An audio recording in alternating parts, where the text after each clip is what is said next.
Olá, que a paz do Senhor Jesus esteja aí com cada um. Que bom que a gente está junto para esse momento. Sabe, vamos lá, vamos juntos abrir o coração, deixar a alma preparada, com aquela sede boa, sabe? Sede pela palavra viva de Deus. Isso, chega mais perto. Vamos nos aquietar para ouvir o que o Espírito Santo quer soprar no nosso coração hoje. A jornada que a palavra nos propõe é... Uau! É bem profunda. Pensa comigo, o que é que significa de verdade ser purificado?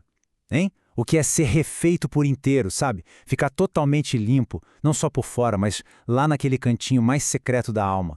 É uma viagem do antigo para o novo, da sombra para uma realidade cheia de glória. Então, a nossa primeira parada é lá em Levítico. E calma, antes que a gente já pense, um monte de regra antiga, vamos combinar de olhar com outros olhos? Pensa assim, essas leis eram como setas, sabe? Como sombras no chão que já apontavam para algo muito, mas muito maior que ainda estava por vir. Eram quase um eco de uma promessa que já estava no ar. Ali nas leituras de hoje, em Levítico 12 e 13, a gente encontra essas leis sobre purificação. E olha, ser declarado impuro naquela época, nossa, não era só uma questão de higiene. Tenta imaginar o peso disso. Significava ser separado da sua comunidade, da sua gente, significava se sentir longe do tabernáculo, que era o lugar onde a presença de Deus habitava. Era como se tivesse uma barreira bem visível, dizendo, daqui você não passa, não pode se aproximar. E o processo todo era bem complexo, precisava de sacrifício, de rituais, da palavra final de um sacerdote, era um monte de coisa para tratar o que estava do lado de fora. Só que, por mais importantes que esses rituais fossem, eles nunca conseguiriam limpar de verdade um coração ferido, sabe? Uma consciência pesada. No fundo, eles só serviam para apontar para uma grande verdade. Sozinhos, a gente está separado. E essa tensão toda, ela vai criando uma sede, uma baita expectativa pela solução final que só podia vir de Deus. E agora, respira fundo. De verdade. Porque agora a gente sai dessa sombra e corre, mas corre mesmo, em direção à luz. A gente deixa para trás a espera de Levítico para encontrar a resposta definitiva lá no Evangelho de Mateus. A esperança está começando a raiar. Ele não está aqui porque ele ressuscitou. Pronto, é isso. Essa é a frase que vira o jogo. A frase que muda absolutamente tudo. É a declaração que rasga de cima a baixo o véu da separação, para sempre. É a vitória final sobre tudo aquilo que um dia nos afastou de Deus. A leitura lá em Mateus nos joga direto para o final daquele sábado. Imagina a cena, Jesus sepultado. A esperança parecia que tinha sido enterrada junto com ele. Mas aí, na madrugada de domingo, a terra treme. Um anjo desce e remove a pedra. E olha que detalhe lindo, não era para Jesus poder sair, era para a gente poder olhar para dentro. O túmulo está vazio, a morte perdeu. Aquele que morreu como sacrifício perfeito e final por toda e qualquer impureza, ele agora vive, e a vida dele é a nossa purificação, completa e definitiva. Ok, tudo isso é maravilhoso, mas não pode ficar só como uma história bonita do passado, né?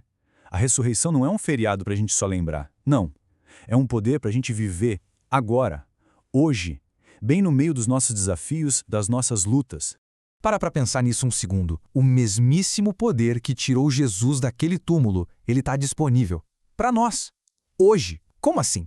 Bom, para o nosso espírito ele traz uma identidade nova, sabe? Livre de toda a condenação. Para as nossas emoções ele traz cura para a ferida e esperança bem no meio da dor. Nos nossos relacionamentos ele nos dá força e capacidade para perdoar. No nosso serviço a Deus, no ministério, ele nos enche de uma ousadia que não vem da gente. E sim, até na vida financeira, ele firma a nossa confiança naquele Deus que é o dono de tudo, o Deus que provê. Então tá, vamos pegar tudo isso e trazer para bem pertinho. Para um momento nosso com ele. Fazer disso um compromisso para esse dia que tá só começando.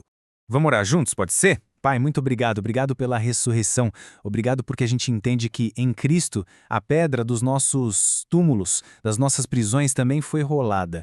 Eu te peço, Deus, que hoje agora o mesmo poder que levantou Jesus dentre os mortos comece a operar em cada um de nós. Onde tiver morte traz vida, onde tiver separação, que haja união contigo. Faz essa verdade ser real, palpável no nosso dia. É no nome de Jesus que a gente ora. Amém. Agora, com toda a fé do seu coração, vamos declarar isso juntos. Se puder, em voz alta, aí onde você está. Pela ressurreição de Cristo, eu sou limpo, eu sou livre e eu sou chamado para viver uma nova vida hoje. Isso, receba essa verdade no seu espírito. Você percebe o caminho que a gente fez hoje? É incrível! A gente saiu daquelas leis de Levítico que eram todas por fora e que no fundo só mostravam o tamanho do problema, né? E a gente chegou no poder do Espírito Santo que age por dentro e nos transforma em gente nova, em novas criaturas. A gente não precisa mais viver debaixo da sombra da separação. Não mais. Agora a gente pode viver na realidade, na luz da ressurreição. Essa liberdade foi paga na cruz e o túmulo vazio foi o recibo. E para a gente terminar, eu queria deixar essa pergunta para ecoar no coração ao longo do dia. Olhando para dentro, em qual área específica da sua vida o Espírito Santo quer aplicar o poder da ressurreição hoje? Pensa nisso. Onde ele quer entrar e transformar? Porque se a gente der abertura, ele quer e ele pode.